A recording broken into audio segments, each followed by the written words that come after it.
dihajar, pokoknya di salah-salah di goblok-goblok di sesat-sesat ke. Kenapa digoblok-goblok? Karena saya mengucapkan yang seharusnya tidak saya ucapkan. Kan saya yang mengajarkan di Maiyah dan semua keluarga bahwa orang waton bener itu ucapkan harus baik, harus efeknya harus diperhitungkan, harus bijaksana. Saya dianggap tidak bijaksana. Itu menunjukkan bahwa to some extent Cak Nun memiliki tempat sendiri dalam tanda kutip sebagai penasehat bangsa ini, sebagai tokoh bangsa ini, sebagai guru bangsa ini. Jadi sudah tepat kalau Cak Nun selama ini menolak untuk berada di pemerintahan. Komentar-komentar seperti itu yang diucapkan Cak Nun, gua khawatir malah justru dapat merendahkan dirinya sendiri. Apa nggak malu ya Cak Nun?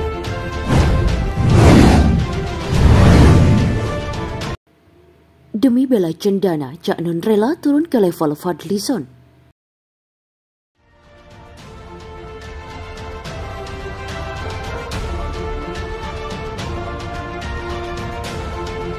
Sudut pandang Anda itu sudah menyimpang sekali.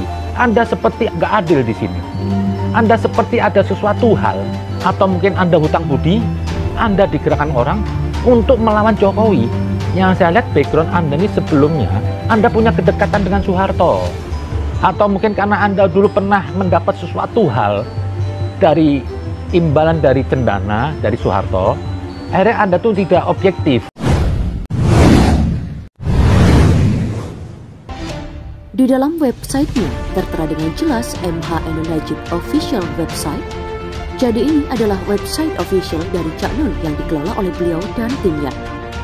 Ketika pertama membuka penulis, langsung disuguhkan tulisan berjudul Reformasi Gagal Total yang ditulis oleh koordinator Simpul Maya dan anggota redaksi caknun.com.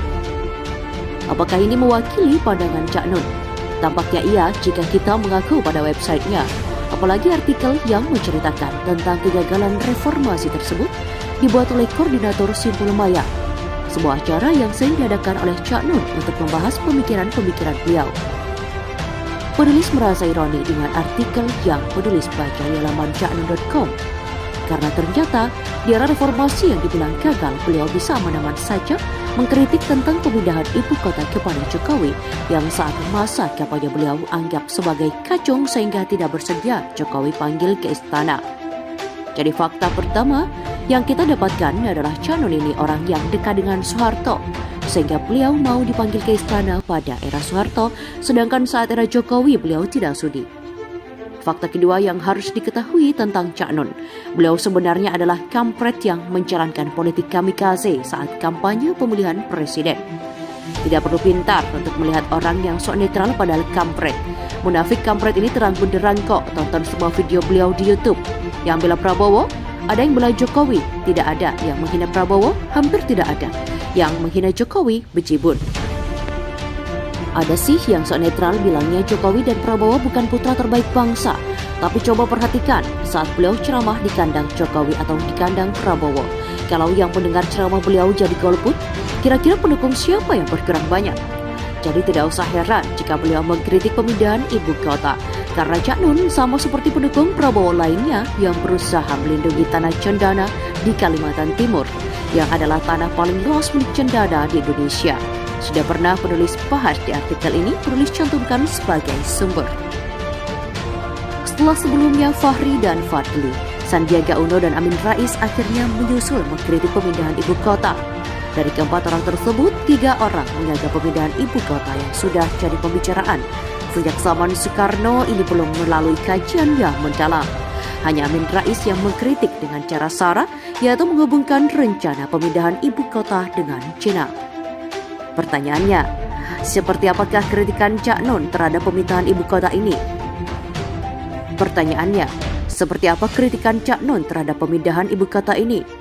Sangat disayangkan seorang Cak Nun yang dianggap pendukungnya yang bijaksana harus menurunkan level beliau menjadi setara dengan Fadlizon yang memiliki kelainan jiwa bipolar karena hobinya nyinyir tiada henti.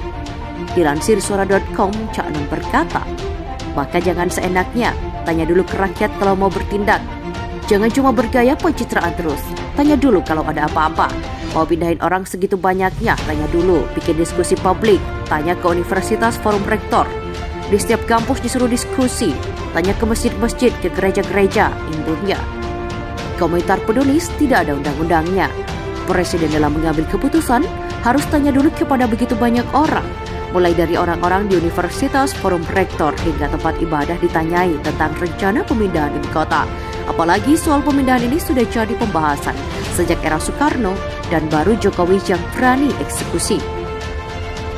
Jika seperti itu, maka untuk keputusan saja Jokowi akan menghabiskan waktu yang banyak. Sedangkan ada ribuan hal yang harus diputuskan Jokowi. Nanti kalau banyak yang terbengkalai, tetap saja dibilang Jokowi kerjanya cuma pencitraan saja. Memang susah bicara sama kampret. Pokoknya Jokowi harus salah.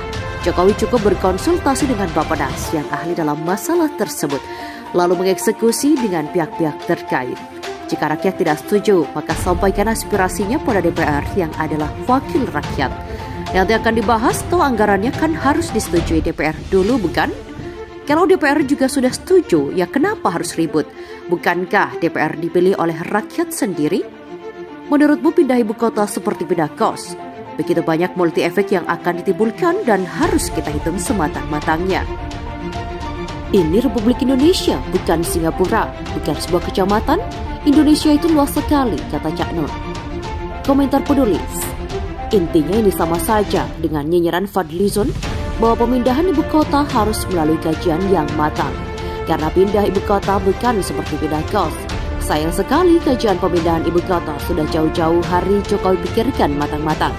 Bahkan Bappenas sudah memikirkan selama waktu yang diperlukan serta apa saja yang akan dibangun, bahkan sudah disusun oleh Bappenas secara detail. Dan lihat berita berikut ini. Kesimpulannya, penulis sejujurnya mengharapkan Cak Nun yang dikenal pendukungnya sebagai orang bijak memberikan kritik yang luar biasa soal pemindahan ibu kota. Ternyata sayang sekali kritikannya adalah kritikan basi yang bahkan ayah Nain yang sering jadi bahan tertawaan bisa saja lebih kreatif memberi kritik walaupun ngaco.